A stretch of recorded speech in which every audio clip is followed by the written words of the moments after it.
This is a review on a couple of Leupold optics. On the right I have the Deltapoint Pro, and on the left I have the Leupold LCO. For now I'm going to start with the Deltapoint Pro. As far as red dots go on pistols, I have had other options before. Right now the only other one I have is an older J point on top of my Gen 4 Glock MOS with the low mount that is able to let me co-witness with the stock Glock sights. The red dots I've had are the Burst Fastfire 3 and the Trijicon RMR. I had the green triangle reticle that was fiber optic and tritium only. So how does the Deltapoint Pro stack up, in my opinion, to the other options out there? Some pros for it. The one I like, the reason why I like it a lot more than other ones is the large window. This is where I think the Deltapoint Pro outshines the other ones.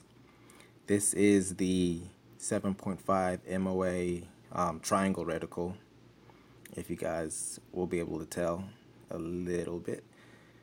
This large window makes it a lot easier while your gun is up for you to be able to follow that dot when the gun recoils or when you're on the move and the rifle or pistol is bouncing a little in your hand.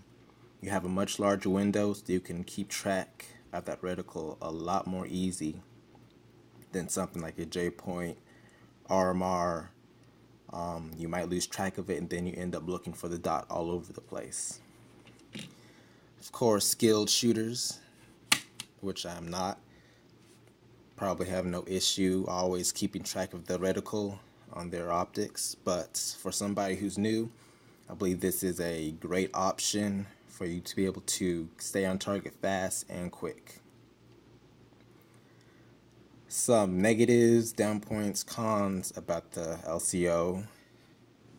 First off, when you look at the optic, battery life is a big spec that many people look at.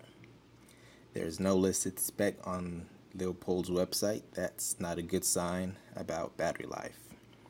I've had this optic since February. It's August now, so was it almost 6 months or so? I still have the same battery in here. To change the battery, you have this little tab here. Just pop that back. Let's see, there we go. And then this door opens up for the battery. It takes a CR123 battery, or a CR2032 battery, my bad.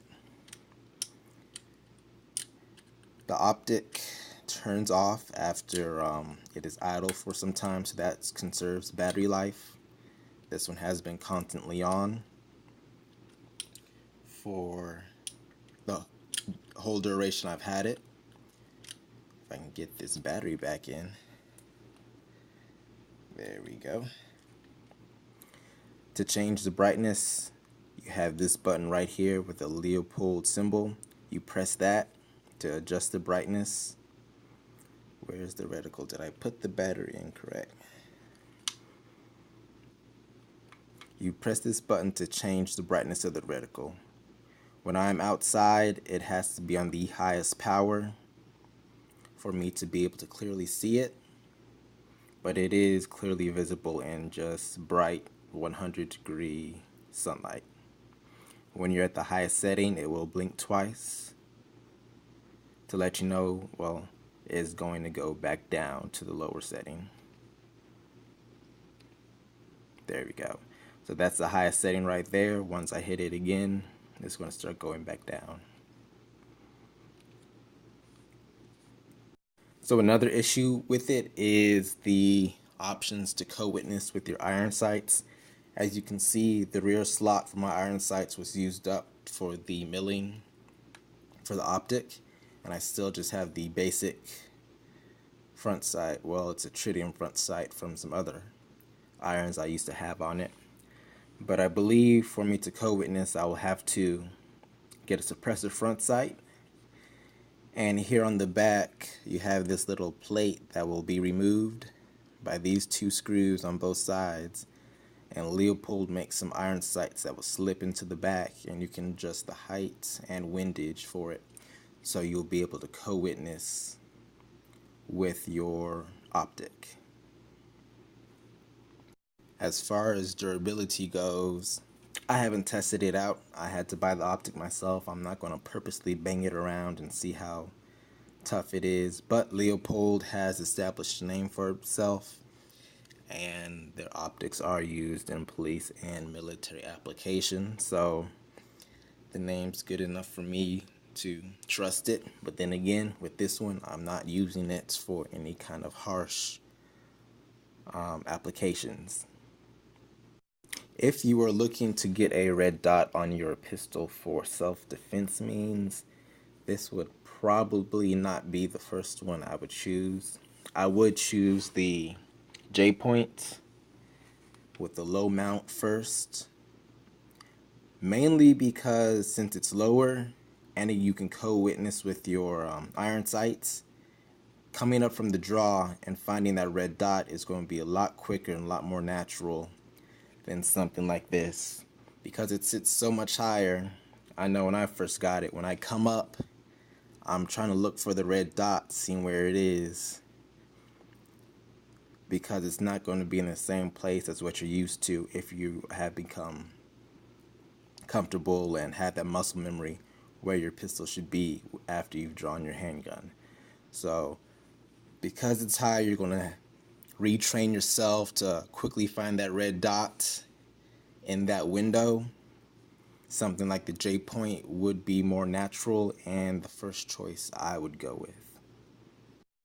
Overall, I do think the Deltapoint Pro is a great option. It is a great optic. I have not had any issues with this. No flickering of the reticle, no random shutting off. I've shot some hot ammo through here. It has no issues whatsoever. Again, I've had this battery in here for about 6 months. It's still on. There is a auto shut off feature. If the optic is idle, it will shut off and then come back on when it senses movement. So the price point where it comes in is usually under $400. It's more expensive than the J-Points, Burst, Fast Fires, and Vortex options. It is usually cheaper than the RMRs, which can range from $400 to $600 depending on the power source and what mount it comes with. For the price, I think it's a great option, and I would not hesitate to put another one on any other handgun. Alright, on to the LCO. I've had this optic for about 1 year. I bought it specifically for my new SBR build. And I decided to buy this, and this is going to be a very upsetting statement for some, but I don't like aim point optics. Especially the Pro, the longer tube optics, and also I don't even care for the aim point micros. I have some of the, I don't know what you want to call them, knockoffs. I have the 6 hour style of the aim point, but I don't like the long tube the Pros give you and then the small window for the aim point micros. Still till this day, EOTech is my favorite option, my favorite optic, but I wanted to go something between EOTech and Aimpoint, and I believe this was going to be it. So right off the bat, this is absolutely a beautiful optic. The lines, the cuts. My glass is dirty, but it came with nice and clean glass. But this optic is just gorgeous to look at on top of that, but then you get this very large window. So I was looking at something that would give me a wide field of view and then also have a great battery life. That is what this optic gives you here.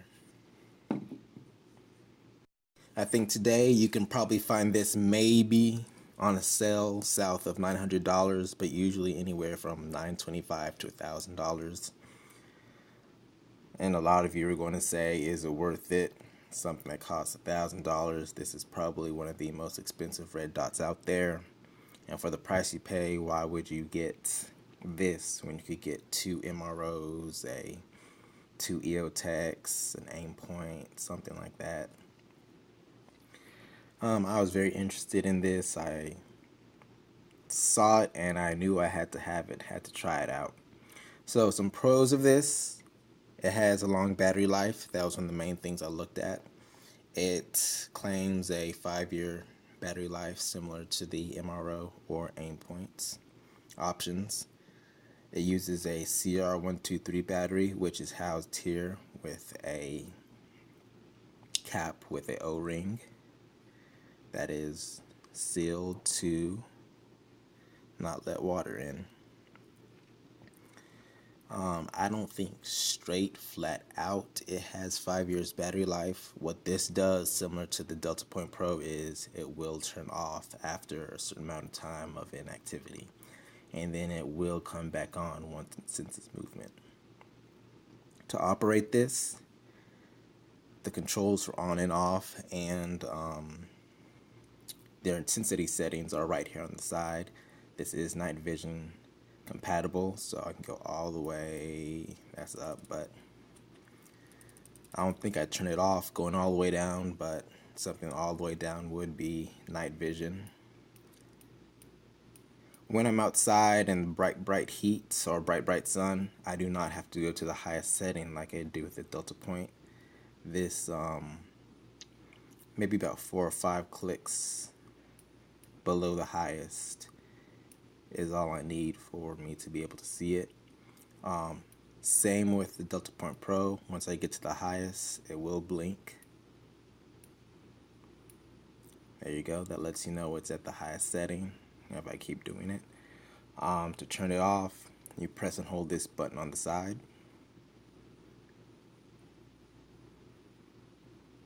It will turn off, and then to turn back on, just press it and it returns to the last previous intensity setting.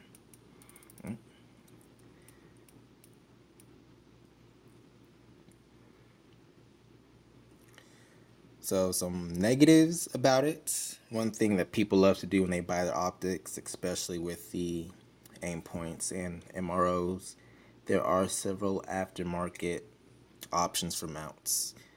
With this, there is no other options for mounts. The mount is built into the optic itself. No quick detach option.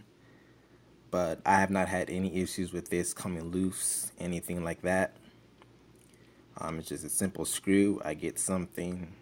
After I hand tighten it, I just give it maybe half a turn, quarter turn to make sure it is nice and snug on the rifle. Your windage and elevation adjustments are here. They do scar pretty easily. I've used a dime, and that's actually what marred that up a little bit. Another negative about it is there is slight magnification to it. I don't think it is as noticeable indoors, but when I go outdoors, there is a noticeable blue tint and magnification to it. I believe it has to do something with the coating that gives it a blue tint from this rear lens, and also that slight magnification. I believe it might be unavoidable. I'm not sure. I do not know that much about the glass. Alright, but for a size comparison, as you can see here, the Leupold is a great deal larger than the an aim point size optic. As far as overall space it takes up, included with the mount, it is not that much worse. Compared to one of my favorite optics, They are also similar in size. The Leupold weighs in around 9 ounces. This is heavier and weighs in, I believe, a little bit over 11 ounces. But actually, after looking the weight of these up, I saw the Leupold is selling for about $700 now. If I was just a little bit more patient, I could have saved about $250 instead of buying that at the price that I did. But as I said before, I was looking at something that was similar to this and also the aim point as far as battery life and window. So as you can see here, you have two very large windows on these two options, but this is a holographic sight, so you get the much larger reticle that is quicker and easier to pick up, and a very small 1 MOA red dot in the middle. Here you have a very nice red dot as well.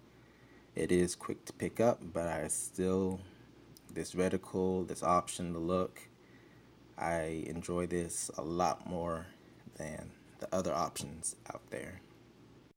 I definitely am going to end up keeping this, especially now that I learned it's $200 cheaper, so I might as well keep it, be happy with it, which I am. I probably would not buy another one of these even at $700. I've actually become a fan of EOTech, so this would probably be my go-to option if I was going to put anything else on a different rifle down the road.